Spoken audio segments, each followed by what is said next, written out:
What's my favorite thing about you? That's a long list, you know what I'm saying? The favorite one, though, I would say my spirit.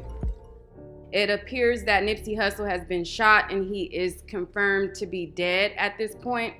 I was coming home and I'm supposed to be on a social media break, but this is very, very sad news. This is very sad news, something that, you know, I mean. Boy, this shit is so fucking crazy. This shit is so fucking crazy. Look, y'all, it's deeper or whatever than all this shooting. You know, they did that shit or whatever, so everybody can say or whatever that the shit gang related, but it's really not gang related. You feel me? Like little jewels that you saying, and then that's what I like. Like I said, the medicine really is in the candy, because even when you drop a ball like about Dr. Sebi, yeah, like just that one thing they killed Dr. Sebi will make somebody go research who Dr. Sebi. Lady, you feel me? Like everybody think that. Oh, Nipsey Hussle got killed because he was in a gang. See, that's what they want y'all to think. Nipsey Hussle got killed because he was doing that documentary on that doctor, the one that said he can cure AIDS, and then all of a sudden or whatever he got found dead. He got found dead or whatever. And why you think they killed him? Why do they kill all holistic doctors? Messing up the medical industry. You short-stopping their grind. Why do niggas get killed for hustling in front of a nigga spot? You short-stopping the grind. And these niggas, they check is billions. You got niggas that get flipped for a couple $100,000. So you playing with some pharmaceutical money, you know? And what's crazy, I'm working on doing a documentary on the trial in 1985. And I don't know if this is related or not, but if you guys remember, Nipsey Hussle, he started working on this Dr. Sebi project. And a lot of people were like, you know, Nipsey Hussle needs to be protected. He was working on this Dr. Sebi documentary. In 1979, I think it was, you were charged in New York City with practicing medicine without a license. And I would advise my viewers who might be questioning your authenticity that you won that case. Now, so the charge was practicing medicine without a license and claiming that you had a remedy to cure AIDS, cancer, and diabetes. So the question is, how did you win that case against what some people say are the toughest prosecutors in the land? Well, it was 1987. 87, not 79, 87. The 10th of February. Okay. My mother knew they were coming. When I told my mama that I had cured my 13 AIDS patient, she said, "They gonna get you. They gonna get you." What makes you want to do a documentary about Dr. Sebi? I think the story is important. I think it's a powerful narrative. It is. You know what I mean? And I think imagine this, anybody in this room, if I could say, hey, somebody cured AIDS, y'all be like, yeah, right. And then I could show you an example of him going to trial and proving in a court to a jury that he cured AIDS. Y'all be interested in that. Let me stop you there. You said I cured my 13 AIDS patients. Yeah. So you had 13 patients, yeah, who had AIDS, yeah, and then you say you cured them. Sure. So my mother said, "They're gonna get you." I said, "But Mom, why are they gonna get me?" Because you must remember that you live in a society that support a certain philosophy and a certain system. You being the color that you are, black, and then you going against the grain, they're gonna get you. Absolutely. And y'all would look into the way he did it, right? So I feel like more so than like championing his products or explaining his methodology, put some light on that case.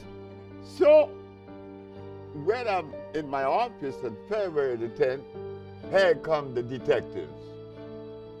You were charged with practicing medicine without a license. selling products not approved by the FDA and claiming to cure AIDS and other diseases. I said, yes. Well, you are making a fraudulent claim. I asked the detective, how do you know that? Because you were advertising in newspapers. Of course, I advertised in the Village Voice, the Amsterdam News, and the New York Post. And you were telling people through your advertising that you can cure AIDS, sickle cell, lupus, herpes, blindness, diabetes, paralysis, and others. Okay, so they come knocking on the door and... So knocked on my door and took me to jail. But the funny thing about it, I was happy. I was very, very, extremely happy. When everybody in my office was crying, I was happy because my mama told me they were coming. And I knew that I had sufficient evidence to prove my position. Not only scientifically, empirically, historically, and whatever way they would desire. So while I was in jail, I'm saying, I wonder what defense they would have against me. Yeah. I would like to know. But I didn't blame the Attorney General, Mr. Robert Abrams, because why should he accept from me the statement that I cure AIDS and sickle cell and blindness when no one else has ever made those claims? The man had a right to arrest me, but he was making a mistake. So I'm sitting in jail, and I'm happy. When I got out of jail and when I went in front of the judge, I asked 3 questions. And they were? They were, Your Honor. You defended yourself? Of course I did. Okay. Your Honor, is it a fact that the Holy Bible teaches that the herbs are for the healing of the nations? She said, yes. Is it a fact that science shows that the human body is carbon-based, and to complement a carbon-based body, you must have a carbon-based substance to complement it, because the body only accepts a substance through the process of chemical affinity. Chemical affinity is important. It's an electrical transfer. Chemical affinity. Okay. The body could only accept what it is made of, not something new or alien to it. Last question. Your Honor, is it a fact that the father of medicine, Mr. Hippocrates, the man that established the principle of medical science today, cured every disease known to man? Did he use herbs or chemicals? She said, herbs. I said, thank you very much. I rest my case. Okay, go ahead.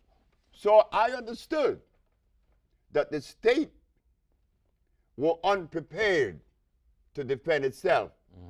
They were unprepared because in the past there was 2,781 cases that came before the Supreme Court and lost. I won. Not only did I prove scientifically, but I had the diagnostic sheets, and I do have them today. And those diagnostic sheets didn't come from me. They came from their school, their American medical accredited school. Did I read it correctly where there was some requirement for you to actually bring patients, a patient into court from each of those maladies, and that you brought multiple patients in court who, one, testified themselves, and that you had medical records, one showing that they were victims of the disease, and then showing that it had been cured by one doctor, and then a second doctor verifying what the first doctor had said? Yes. We have to remember this, that whenever you make a statement that goes against the grain, you better be prepared. You better be prepared. The judge said that I had to bring one of every patient that I had cured, and there was one that said others. The others was a man that came from Italy. He was paralyzed. But I took I was supposed to take 9. I took 77.